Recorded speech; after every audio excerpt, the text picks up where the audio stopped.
Bonjour à tous et bienvenue sur Afrique Sport pour la matinale.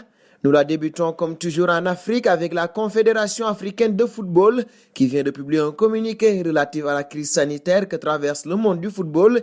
L'instance africaine qui a pris une série de mesures pour faire face à la pandémie du Covid-19. Elle refuse de céder à la panique et confirme néanmoins qu'elle suit de près son évolution. Elle s'appuie sur les rapports quotidiens de l'Organisation mondiale de la santé. Et pour l'heure, toutes les compétitions sont maintenues. La CAF décide de maintenir la programmation de toutes ces compétitions. Dans moins d'un mois, le CHAN 2020 va débuter au Cameroun, un pays où des cas de personnes infectées ont été enregistrés. Ce sont 15 pays qui se rendront au pays de Samuel Eto'o début avril. Le risque de contamination est présent, mais ne dissuade pas la CAF pour autant. En ce jour, la compétition n'est pas reportée ou annulée, mais une mission d'inspection se rendra au Cameroun dans 3 jours.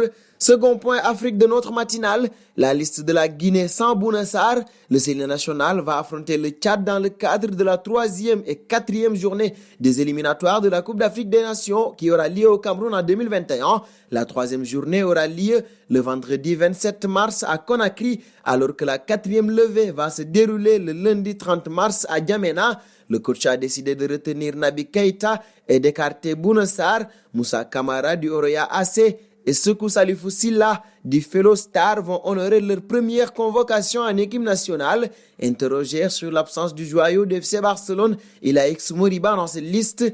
DJ Six a déclaré que le joueur sera avec le Sili au mois de juin. Le joueur du Barça aurait donné son accord d'endosser le maillot de la Guinée. Parlons désormais d'Emmanuel Adebayor et de ses premiers pas au Paraguay. Arrivé dans le dit pays lors du dernier mercato hivernal, il sait encore faire parler ses qualités athlétiques malgré ses 36 ans. Alors que son équipe du club Olympia s'est imposée contre le club argentin Defensa y Justicia en Copa Libertadores, l'international togolais ne s'est pas illustré en marquant, mais plutôt en nettoyant ses crampons sur la figure d'Enzo Kouassi lors d'un duel aérien, ce qui lui a valu d'être logiquement exclu des débuts tout en hauteur.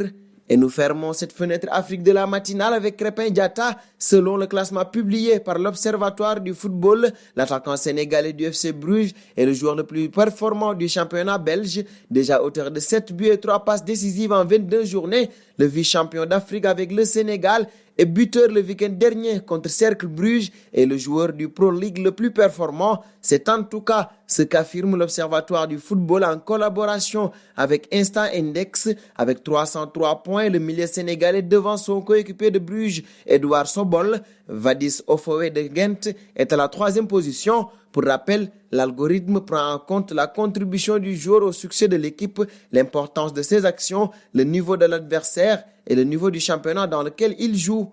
Et nous filons en Europe pour débuter cette seconde partie de la matinale. Escale chez les bureaux de l'UEFA, l'instance dirigeante du football européen organise mardi prochain une réunion d'urgence qui devrait annoncer le report de l'Euro 2020 et la suspension provisoire de ces 2 Coupes d'Europe, la Ligue des Champions et la Ligue Europa, avec un report du championnat d'Europe en 2021. La C1 et la C3 pourraient finalement se terminer en mai et juin. Et parlant de l'UEFA, elle a annoncé officiellement le report des 2 rencontres de 8e de finale retour de la Ligue des Champions, Manchester City, Real Madrid et Juventus Olympique Lyonnais. Cette nouvelle fait suite aux mesures de sécurité en raison du coronavirus et vient dans la continuité de ce que la plupart des championnats européens ont entrepris, à savoir la suspension également de toutes les journées pendant plusieurs semaines. Ça concerne notamment la Liga, la Serie A et l'Eredivisie. Si le coronavirus inquiète le monde du football, les supporters du Paris Saint-Germain semblent moins atteints par la panique et ceci a eu le don d'agacer André Villas-Boas. L'entraîneur de Marseille ne comprend pas les événements d'euphorie collective qui se sont produits devant le Parc des Princes après la qualification du Paris Saint-Germain en Ligue des Champions. L'entraîneur phocéen espère que cela ne sera pas le cas lors du Classico, programmé à huis clos le 22 mars prochain pour ne pas risquer de propager le coronavirus.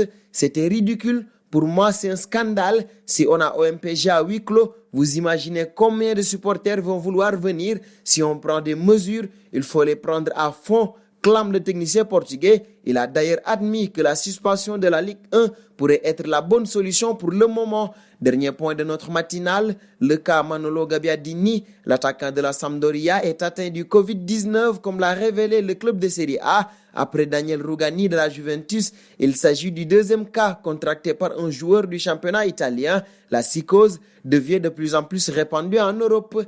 Et cette information met un terme à cette matinale. Nous vous remercions de l'avoir suivi et vous donnons rendez-vous demain sur Afrique Sport pour ne rien manquer du monde du football. Abonnez-vous sur la chaîne Afrique Sport pour de nouveaux contenus exclusifs de vos sportifs préférés. N'oubliez pas également d'activer la petite cloche pour ne rien rater.